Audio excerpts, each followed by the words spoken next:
Toujours inexpliqué après le déraillement de la rame d'essai d'un TGV, le premier accident mortel de son histoire. Hier en Alsace, un accident qui a coûté la vie à 11 personnes et qui a fait plus de 30 blessés. Que s'est-il passé? Pourquoi des enfants se trouvaient-ils à bord de ce train qui n'était pas encore mis en service? Stéphanie Lafuente et Jean-Pierre Pasteur. Extirper des os la motrice, une opération délicate mais essentielle.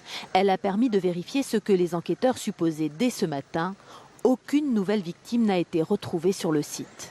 L'ensemble des corps sont maintenant au niveau de Strasbourg, institut médico-légal, donc il n'y a plus de corps présents a priori sur le site. Les 5 personnes jusque-là portées disparues ne sont sans doute jamais montées à bord de ce train. Parmi les 49 passagers, des cheminots, des techniciens d'entreprises partenaires, mais aussi des enfants. L'un d'entre eux serait décédé. Au total, l'accident a fait 11 morts et 12 blessés graves. Ce soir, 5 personnes sont toujours en réanimation. Et parmi ces derniers, on peut décompter deux victimes qui sont dans un état très grave, jugé très grave. Leur pronostic vital est encore engagé? Il est encore engagé actuellement. Le train effectuait des essais sur la nouvelle ligne à grande vitesse Est. Il a déraillé à 20 km au nord de Strasbourg avant de basculer en contrebas du talus.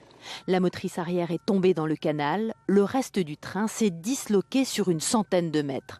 Les enquêteurs ont effectué de nombreux prélèvements, parmi lesquels les boîtes noires du train. Il y a des appareils d'enregistrement au sein de la rame. Certains de ces appareils ont déjà pu être saisis, mis à l'abri aux fins d'exploitation. Et il est évident que dans le cadre des opérations de l'enquête, l'exploitation de ces appareils constituera un élément extrêmement important pour comprendre ce qui a pu se passer. Une enquête est en cours pour homicide et blessures involontaires. Une information judiciaire devrait être ouverte dans les jours à venir.